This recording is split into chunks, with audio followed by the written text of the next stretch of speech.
유종의 미라고 그러죠. 끝도 아름다워야, 끝이 아름다워야가 아니라 끝도 아름다워야 아름다운 법입니다. 언젠가 제가 뭐 영상을 보니까 우연한 게 우승 앞에서 이긴 줄 알고 세러머니를 미리 막 하다가 추월당해가지고 뭐 메달을 못 땄다든지 뭐 2등을 한다든지 그런, 어떤 경우 심지어는 넘어져서 순위권에 못 든 그런 안타까운 영상을 본 적이 있습니다. 그걸 보면서 늘 그런 거 보면서 저는 이제 저를 보죠. 혹시 나는 그런 거 아닌가? 끝까지 최선을 다해야 하지 않을까? 지난주는 마무리를 향한 일들을 살펴봤다면 오늘은 진짜 마무리입니다. 어떻게 에스더가 에스더서가 아름답게 마무리되는지 우리가 몇 가지로 좀 나눠서 살펴보고자 합니다. 가장 먼저 우리가 최후의 승리의 이 마무리의 중요한 요소 중에 하나는, 알아야 되는 또 비법, 길 중에 하나는 이것입니다. 남은 싸움도 잘 치러야 승리한다는 것입니다. 끝까지 안일하지 않고 방심하지 않고 싸워 나가야 된다고 하는 것입니다. 우리가 에스더를 더듬어 보면요, 유대인 달력으로 하면 1월 13일에 하만은 유대인들을 죽이기 위해서 점을 쳤죠. 그 점이 이제 부르라고 하는 주사위 혹은 뭐 이렇게 점치는 돌 같은 건데, 그거로 이렇게 싹 해보니까 12월 13일 날 죽여야 된다, 이렇게 점괘가 나왔어요. 그러면 차라리 하만이 점을 안 쳤으면, 그렇죠, 점을 안 쳤으면 유대인들은 금방 다 죽었을 것이에요. 완전히 몰살당했을 것입니다. 그러나 하만은 오히려 자기가 믿은 점괘 때문에, 이건 이제 달력은 유대인 달력입니다. 우리 달력이 아니라. 그러나 하만은 오히려 자기가 믿은 점괘 때문에 유대인들은 거의 1년이라고 하는 시간을 얻었고, 그 사이에 반전의 반전을 거쳐서 에스더가 왕비가 되고 하만이 처형당하고 모르드게가 그 자리에 오르게 되죠. 그리고 옛 법을 철회할 수 없기 때문에 유대인들의 자기 방어권, 정당 방위의 법을 담은 법이 발효가 됩니다. 이제 유대인들에게는 살 길이 열리게 되었습니다. 그러나 방어권은 보장이 되었지만 이전의 법도 여전히 살아있기 때문에 12월 13일이 다가오면 다가올수록 유대인들은 굉장히 불안감을 느꼈어요. 그래서 당일날 모두 모여서 이제 싸움을 준비하게 되는 것, 그게 오늘 읽은 본문을 중심으로 한 9장, 10장의 내용입니다. 이제 12월 13일 날 대적들과 싸워서 남은 싸움을 마무리하게 됩니다. 우리는 이 일을 보면서 모든 것은, 세상에도 그런 말이 있죠.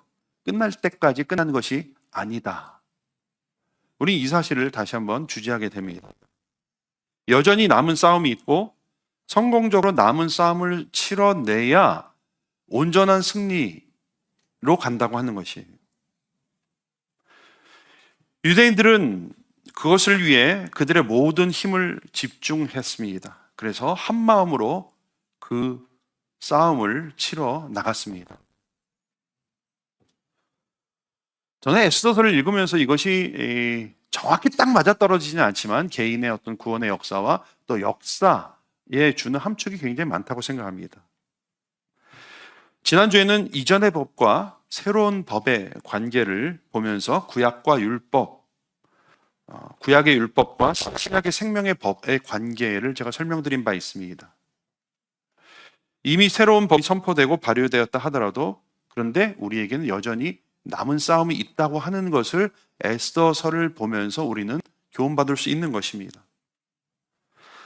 오늘날 우리는 구원을 받았고 새로운 법의 적용을 받은 우리는 역시 주님 다시 오실 때까지, 역사의 그 완성의 그 순간까지는 남은 싸움이 있다고 하는 것이고, 절대로 그것을 우리는 안일하게 생각해서는 안 된다고 하는 것입니다.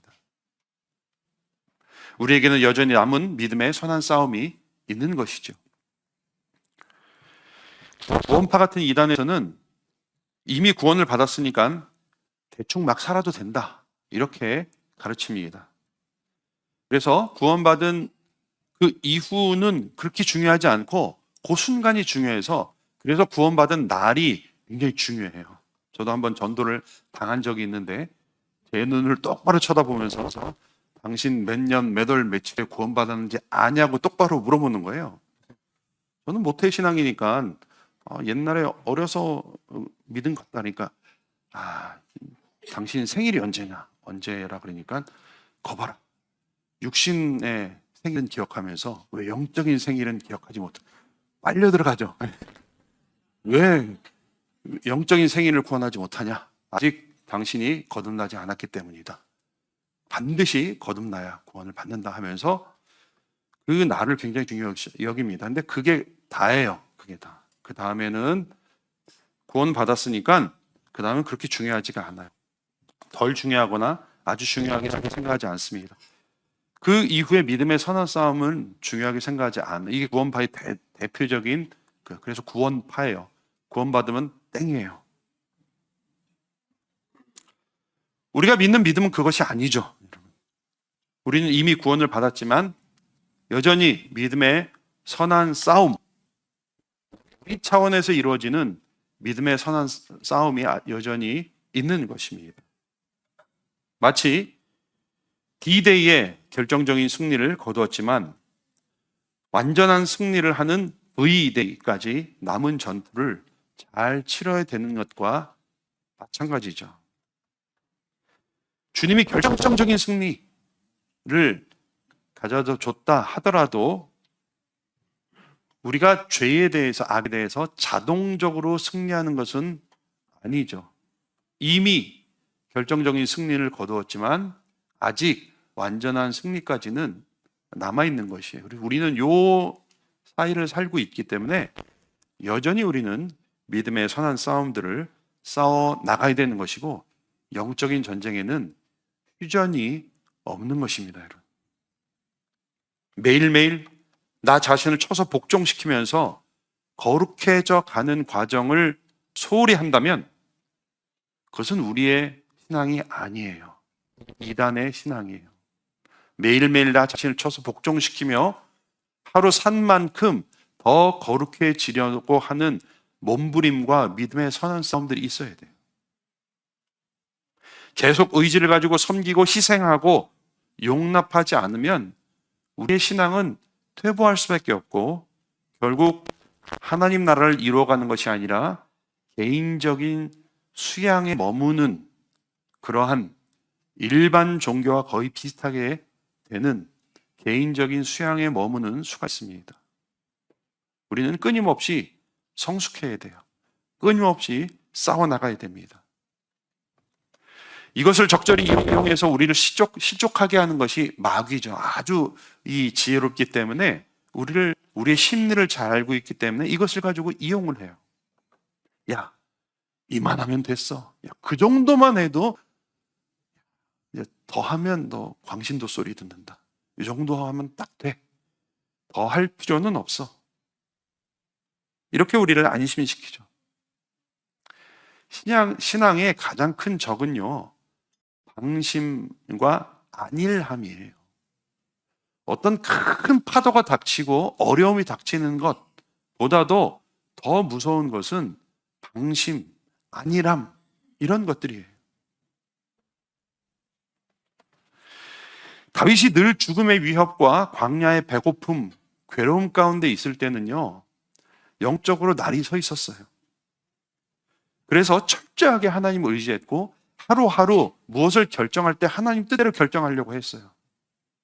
그런데 그가 안정이 되고 궁궐에 앉아 있으니까 마음이 편안해지고 안락한 생활 가운데 길들여졌어요. 그래서 어느 날 뜻하지 않게 제 7계명과 6계명을 동시에 짓게 됩니다. 엘리야가요, 바알과 아세라의 그 영적인 전쟁의 와중에서는요, 늘 긴장하고 깨어 있었어요. 그런데 딱 승리하자마자 영적인 침체가 와서 광야로 도망가서 하나님께 죽여달라고 하죠. 안주하는 것, 방심하는 것, 이것은 패배의 지름길입니다. 주님 오실 때까지 우리는 남은 싸움을 계속해서 성실하게 치열하게 싸워 나가야 하는 것입니다. 요즘 보니까 고인물이라는 얘기가 있어요. 고인물 들어보셨죠? 예, 고인물. 고인물이 원래 나쁜 의미인데 요즘 세대는 또 좋은 의미로 한쪽에 통달한 사람으로 그렇게 쓰더라고요. 사실은 게임계의 고인물 이게 이제 근원입니다. 한 게임 계속 하다 보니까. 네. 근데 원래는 부정적인 의미죠. 원래 물은 흘러야 돼요. 그래야 썩지 않아요. 근데 이 고여 있으면 어떻게 됩니까? 변하지 않고 무사안일주의로 버틴다는 의미죠. 고인물. 네. 부정적인 의미에서 고인물이 되면 안 됩니다. 우리 영적으로. 성경에는 제가 오늘 엉뚱한 생각을 해서 성경에 고인물이 나오나 찾아봤더니 고인물은 안 나와요. 안 나오는데 고인술은 나오더라고요. 고인술. 모압 족속들을 경고하시면서 그 술이 그 찢기 위에 있고 이 그릇에서 저 그릇을 옮기지 않아서 고인술이 됐어요. 맛과 냄새가 변하지 않았다. 그러니까 변하지 않은 건 좋은 거 아닌가 생각했는데 그렇게 회평하게 지내고 아무런 긴장감 없이 지낸 모압 족속들을 향해서 하나님께서 내가 병을 깨버리고 다른 곳으로 옮기겠다 경고하십니다. 그렇게 무사태평한 것이 고인술이에요. 이 병을 부수겠다 하나님은 경고하셨어요. 사실은 고인술은 더 좋은 거 아닌가? 오래돼가지고. 네, 아무튼 네. 저는 고인물에 대해서 들을 때마다 요즘 그런 말을 많이 써요. 근데 내가 고인물은 아닌가 늘 생각을 합니다. 변하지 않으면, 계속 성장하지 않으면, 끊임없이 싸워나가지 않으면, 좀 과격하게 말하면 끊임없이 투쟁하지 않으면 고인물일 뿐이고 그냥 거기서 썩어서 나중에 버려질 것이다 라는 생각을 자주 합니다. 그래서 늘 저는 스스로에게 그런 얘기를 해요. 네 집중력을 낭비하지 마라. 내 시간을 낭비하지 마라. 그렇게 채찍질하지 않으면 금방 안주하게 되는 것이 우리의 연약한 모습이 아닌가 생각합니다. 그래서 성경은 항상 깨어있으라 이렇게 얘기합니다. 깨어있으라. 한 절씩 한번 읽어봅시다. 시작. 근신하라. 깨어라.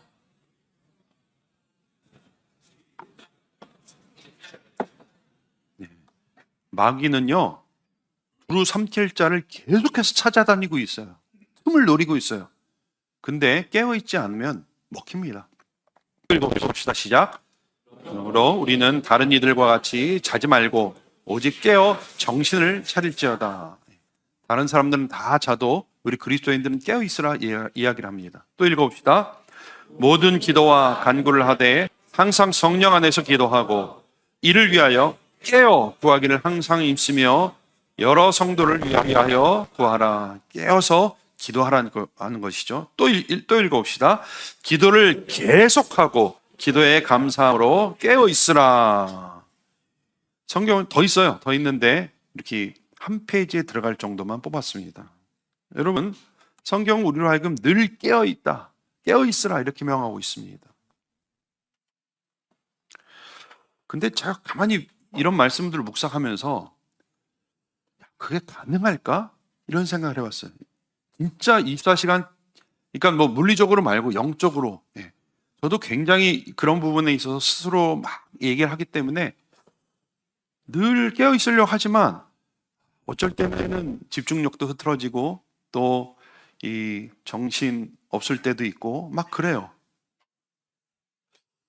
그럼 어떻게 계속 깨어 있을까? 저 굉장히 고민을 한 적이 있어요. 여러분 어떠세요? 구약 성경에 에스겔에게 이야기를 하기를 에스겔 너는 이 시대의 파수꾼으로 너를 세웠다 이렇게 말씀하셨거든요. 우리 그리스도인들을 파수꾼으로 세우셨어요. 근데 파수꾼이 자면 어떻게 돼요? 경민이 어디 있어? 전투에 실패해도 하면 용서받지 않은 뭐예요? 경계에 실패하면은 안 되잖아요. 깨 있어야 돼요. 근데 어떻게 24시간 깨 있을까? 제가 고민한 적이 있습니다. 뭘까요? 해답은 여러분, 이러한 늘 깨어있고 믿음의 선한 싸움을 지속해 나가는 것은 나 혼자 하는 것이 아니라는 것을 우리가 생각해야 돼요. 우리가 같이 하고 있다는 것을 우리는 생각해야 됩니다. 공동체가, 전우들이 함께 하는 거예요. 유대인들도요, 개별로 방어했으면 아마 상당한 데미지가 있었을 것이에요. 그런데 그들은 날이 가까우면 가까울수록 더욱더 모여들고 뭉쳤어요. 그래서 함께 싸웠어요. 우리도 똑같습니다. 혼자 싸우면요, 잠 못 자요. 쉴 수가 없어요. 24시간 깨어 있어야 돼요. 어떻게 사람이 그렇게 긴장을 계속 유지할 수 있겠습니까? 그러나 공동체가 있기 때문에, 이런 공동체가 있기 때문에 우리는 어떻게 하면 돼요? 돌아가면서 싸우면 돼요. 돌아가면서 깨어 있으면 돼요. 돌아가면서 기도하면 돼요. 서로 짐을 나눠주면 돼요, 여러분. 때로는 지쳐서 기도를 멈출 수도 있고 나자빠질 때도 있지만 그 시간에 다른 지체가 기도하고 있고 또 다른 지체가 짐을 나눠져 주기 때문에 나 혼자는 늘 깨어 있을 수 없지만 우리는 늘 깨어 있을 수 있는 거예요. 우리는. 나는 늘 깨어 있을 수 없지만 우리는 늘 깨어 있을 수 있는 거죠. 그래서 우리는 계속 영적인 싸움을 이어갈 수 있는 것입니다. 이것이 지속적인 영적인 싸움의 비결입니다. 사랑하는 성도 여러분, D-Day와 V-Day를 살아가는 우리들, 방심하지 않고 계속 함께 믿음의 선한 싸움을 싸워나가며 그리스도의 남은 과업을 성실함으로 감당하시는 저와 여러분들 되시길 주님의 이름으로 축원합니다. 둘째로 오늘 말씀을 통해서 완전한 승리는 디테일이 있다. 전 이렇게 정리를 해봤어요. 무슨 얘기 하려는지 한번 잘 들어보세요. 완전한 승리는 디테일에 있다는 교훈을 받습니다. 이제 때가 오니까요, 유대인들이 집결했습니다. 성경이 이제 자세히 나오지는 않았어요. 그 결과만 나와 있지만 그 과정을 우리가 상상해 볼 때 유대인들을 공격하기 위해서도 그 대적들이 모여들었던 것 같아요. 무수히 모였던 것 같아요. 그 중에 대표적인 사람이 누구였냐면 하만의 아들들. 여러분 그렇지 않겠어요? 아버지가 그렇게 죽게 되었는데 하만의 아들들이 복수의 칼날을 갈지 않았겠어요? 그래서 나름 발휘할 수 있는 모든 영향력을 발휘해서 사람들을 끌어모아가지고 유대인들을 공격한 것이죠. 그래서 맞서 싸웠는데 유대인들은 얼마나 피를 입은지 모르겠지만 대적들은 보니까 오늘 기록에 의하면 500명이 죽고 하만의 아들 10명이 죽었다 이렇게 나와 있습니다. 근데 보니까 아직도 잔당들이 좀 남아있어서 에스더가 특별히 허락을 받아서 또 한 300명을 죽였고 이틀 동안 전국적으로 보니까 한 7만 6천 명 정도를 죽였다 이렇게 나와 있어요. 어마어마한 숫자예요.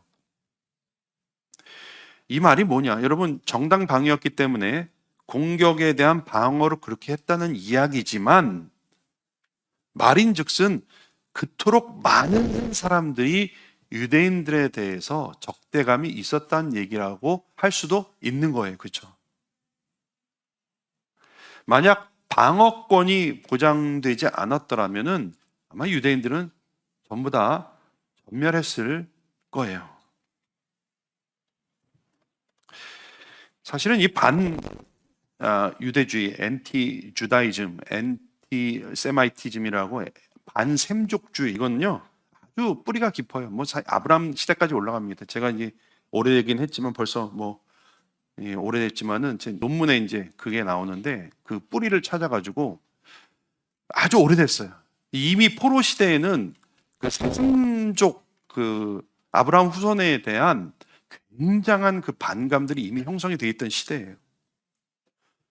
유일신 믿는 사람들이 다른 이방인들 취급을 안 했어요. 끼리끼리 결집하는 사람들.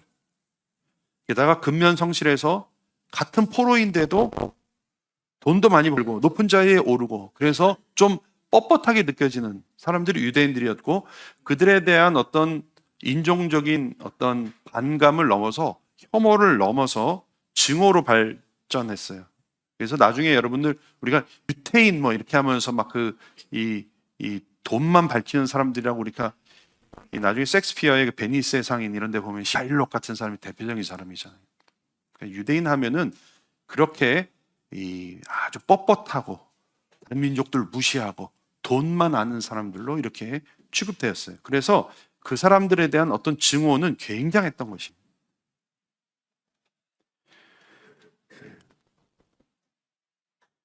오늘날 우리 이렇게 살면 안 돼요. 오늘 그리스도인들 이렇게 살면 안 됩니다. 끼리끼리 놀고 교만하게 다른 사람들을 대하면 안 됩니다. 그런데 그렇게 승리를 거둔 이후에 승리를 거두면서 이스라엘 백성들이 한 일이 있어요. 한번 보시겠습니다. 하지 않은 일이 있어요. 여기 보니까 하만의 10 아들을 죽였으나 뭐라고요? 그들의 재산에 손을 대지 않았대요. 또 300명을 죽였는데 그들의 재산에는 손을 대지 않았대요. 또 보니까 7만 5천 명 전국적으로 그런 죽였는데 그들의 재산에는 손을 대지 않았대요. 그렇게 증오 세력을 척결했는데 그들의 재산에는 손을 대지 않았다는 기록이 3번씩이나 나옵니다. 이건 굉장히 특이한 기록이에요. 그러니까 특이하니까 썼던 거예요, 성경에. 원래 이렇게 대적들을 처분하면은 전쟁에서 이기면 전리품으로 그들이 가진 것은 다 취할 수 있게 돼 있었어요. 게다가 아하수에로의 칙령에 보면은 11절에 그게 나오는데 그들을 다 죽이고 그들의 재산을 취할 수 있도록 했습니다. 자, 그런데 왜 유대인들이 대적들의 재산에 손을 안 댔습니까? 그들이 욕심이 없어서 청렴결백해서 그렇지 않아요. 그들을 돈 밝힌 사람들이었어요. 사람들의 인식에. 왜 그랬을까요? 그것은요, 그들이 사사로운 복수를 하려고 이 싸움을 한 것이 아니었기 때문이었어요. 그것이 그들에게는 분명했던 것이.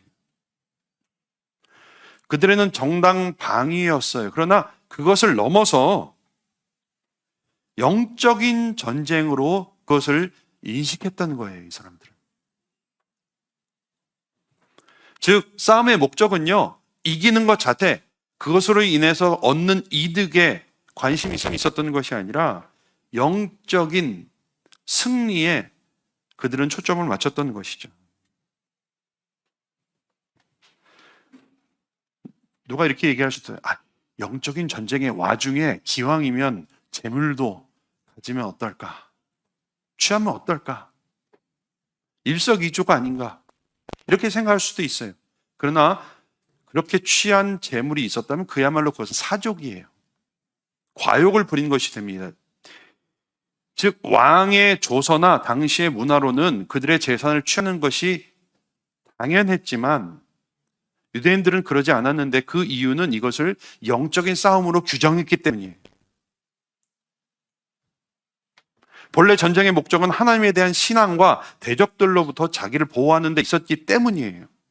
이때 만약 유대인들이 재산을 탈취했다, 가져갔다 그랬으면 어땠을 것 같으세요? 에휴, 역시 유대인들 뻔해. 돈 때문에 이 일을 벌인 거야. 이렇게 생각했을 거예요. 그러면 그들의 신앙의 순수성과 하나님의 그 성실함, 인자하심은 의심받았을 것입니다. 그러므로 그들은 대적들의 재산을 취할 수 있는 자신들의 권리까지도 과감하게 포기한 것이었어요. 적은 돈이 아니었어요, 여러분. 이들의 처신은 정말 아름답고 지혜로운 것이었습니다. 자신들의 생명을 보존할 수 있고 원수들을 진멸할 수 있는 그 사실만으로 그들은 만족했어요. 욕심을 부리지 않았어요.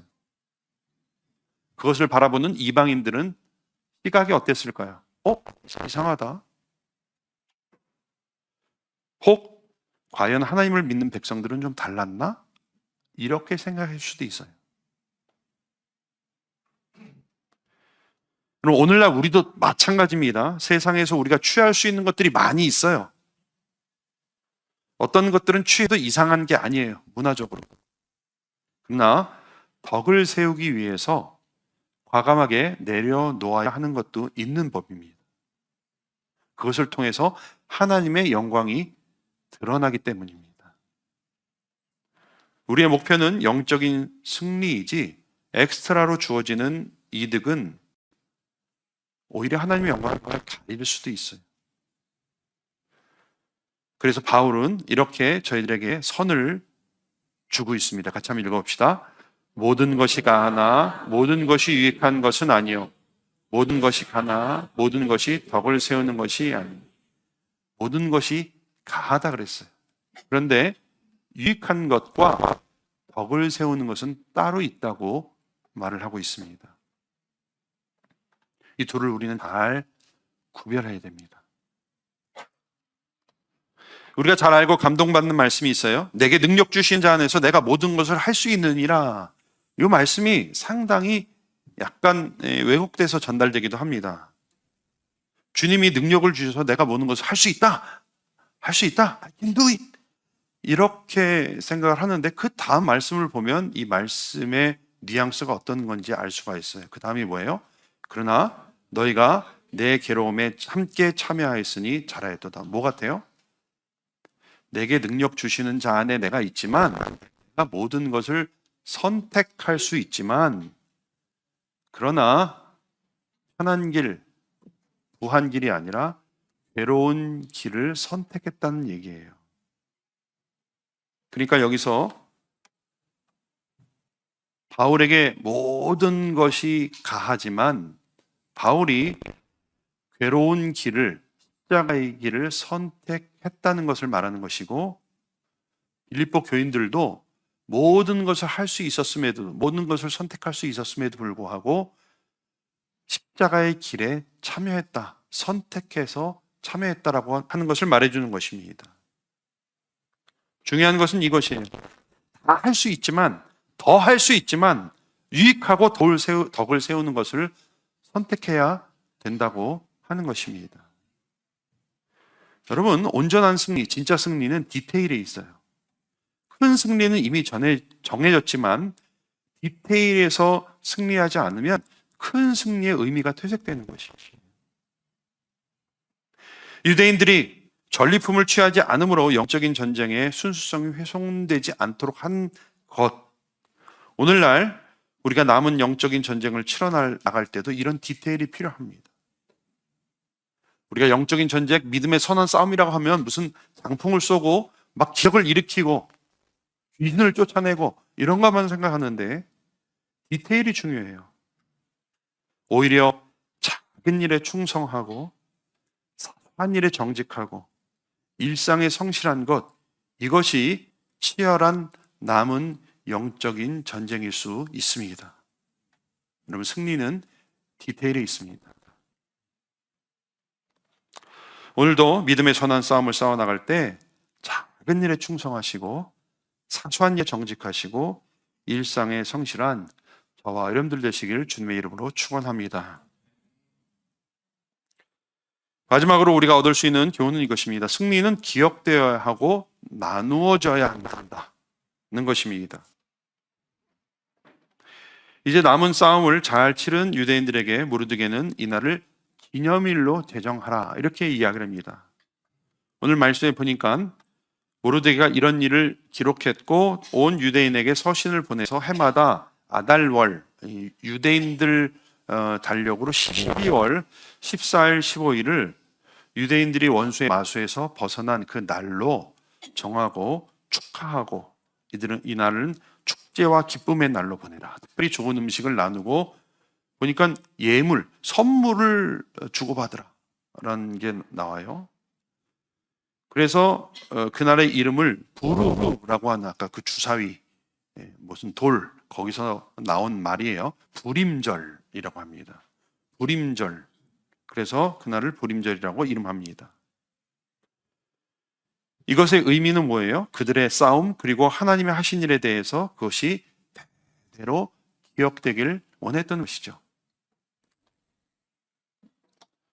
대대로 기억되는 것은 정말 중요합니다. 이것이 신앙의 대물림이고 믿음의 유산이죠. 우리는 우리 자녀들에게 건물을 물려줄 것이 아니라 신앙의 유산을 물려줘야 돼요. 네. 건물도 물려줘야 되고, 네. 이렇게 나가시면 이제 제가 뭐 할 말이 없어요. 네.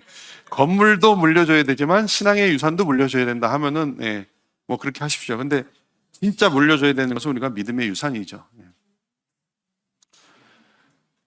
우리가 하나님을 경험한 것들을 물려줘야 돼요.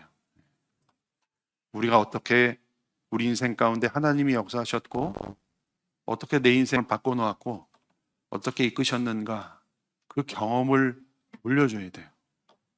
그래서 자녀들이 그것을 기억하고 추억하고, 그래서 부모의 하나님이 나의 하나님이다 라고 고백할 수 있어야 됩니다. 한 가지 또 눈길을 끄는 말씀이 있어요. 22절에 보니까 서로 예물을 주며 가난한 자를 구제하라, 이런 말씀이 있어요. 가난한 자를 구제하라. 근데 여기서 구제, 이 기쁜 날인 건 알겠어요. 서로 뭐 잔치를 벌이면서 선물을 주고받고 하라 하는데 가난한 자들을 구제하라. 그래서 구제는 한글 성경에는 구제하라라고 나와 있죠. 원문 성경에 보면 역시 예물을 주라, 선물을 주라, 이런 말 똑같습니다. 앞에 말과. 그래서 이 부림절에 해야 할 일이 뭐냐 하면은 먹을 것을 나누고 선물을 나눈다 하는 것인데, 가난한 사람들을 위해서 선물을 또 특별히 준비하라는 것이에요. 그래서 그 선물을 나눠주면서 이 부림절을 전하라, 알리라라는 것이죠. 오늘날도 부림절은 이스라엘에서 가장 자유스럽고 굉장히 떠들썩한 축제의 날이라고 합니다. 뭐 심지어는 그날 이게 또 조심스러운 엘리들이 있어서 그날은 술을 먹는 게 허용된다, 그런 얘기도 있어요. 그만큼 부림절은 굉장히 축하하고 축제하는, 그리고 값비싼 예물을 주고받는 그런 날인데, 가난한 사람들은 그거 할 수가 없잖아요.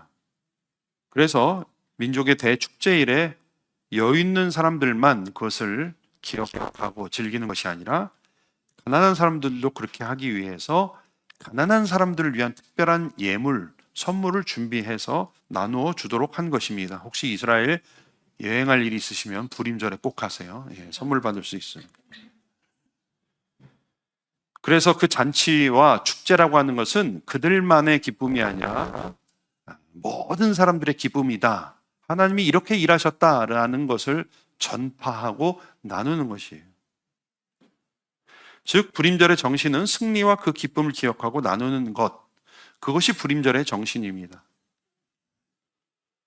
오늘날 우리에게도 저는 부림절이 필요하다고 생각합니다. 그 절기를 하자는 게 아니라, 저는 이단 아니에요. 그 하자는 게 아니라 그날의 정신을 적용하고 실천하는 것이 중요하다 하는 것입니다. 우리의 구원의 그 기쁨이 전수되고 자녀들에게 그 경험이 전수되어지고 또 다른 사람들에게 전수되어져야 하는 그런 날을 정해서라도 해야 할 것이라고 저는 생각합니다. 얼마 전에 프랑스 구가 여러 개 있는데 15구에서 매년 11월 22일을 어떤 날로 정했어요. 혹시 들어본 적 있어요? 11월 22일을 공식 김치의 날로 정했대요. 김치의 날. 그리고 이제 15구에서만 했는데 전국적으로 확대할 예정이라 그래요. 달력에 표시해 놓으세요. 11월 22일 김치의 날이랍니다. 그날 이렇게 다 모여서 그 김치를 담그고 그 김치에 담긴 정신을 기리고, 어떤 정신인지 모르겠지만, 여러분, 이렇게 김치도 이렇게 대접받는 시대 우리가 살고 있어요. 우리 구원과 구원의 감격, 구원의 기쁨은 그것보다 더 놀라운 소식인데, 이것이 전수되어지고 알려져야 하지 않을까요? 그리스도의 승리는 기억되어야 하고 나누어져야 합니다. 우리 다음 주부터 대강절 시작인데 우리는 그리스도의 오심과 승리를 더 깊이 묵상하면서 자녀들에게 생생한 하나님에 대한 경험을 전하시고 이웃과 나누는 그런 뜻깊은 절기가 되었으면 좋겠습니다. 오늘 세 가지 우리가 살펴봤어요. 남은 싸움도 잘 치러야 돼요. 방심하지 말고 안일하게 있지 말고 계속 성장하며 거룩해져야 돼요. 승리는 디테일이 있습니다. 매일 작은 일에 충성하시고 소소한 일에 성실하시길 바랍니다. 승리는 전수되어지고 나눠져야 됩니다. 구원의 기쁨을 자녀들에게 그리고 이웃에게 전해야 되겠습니다. 에스더서의 승리가 오늘날 우리의 승리가 되어야 할 줄로 믿습니다. 그렇게 승리하시는 저와 여러분들 한 주간 되시길 주님의 이름으로 축원합니다. 기도드리겠습니다. 하나님, 에스더서를 마무리하면서 우리의 남은 싸움도 이렇게 되어야 하는 것을 우리가 생각해 봅니다. 남은 싸움도 성실하게 잘 치러 나가며 작은 일에 충성하게 하시고 우리의 이 싸움과 그간에 함께 하시는 하나님을 잘 그 경험들을 물려주고 나누는 우리 될 수 있도록 주님 도와주시고 그래서 최후 승리를 얻기까지 우리의 믿음의 선한 싸움들을 멈추지 않는 그래서 주님 다시 오시는 그날에 우리의 그 싸움들이 더욱더 빛이 나는 우리의 인생 역사될 수 있도록 축복하여 주시옵소서. 예수님의 이름으로 기도드립니다. 아멘.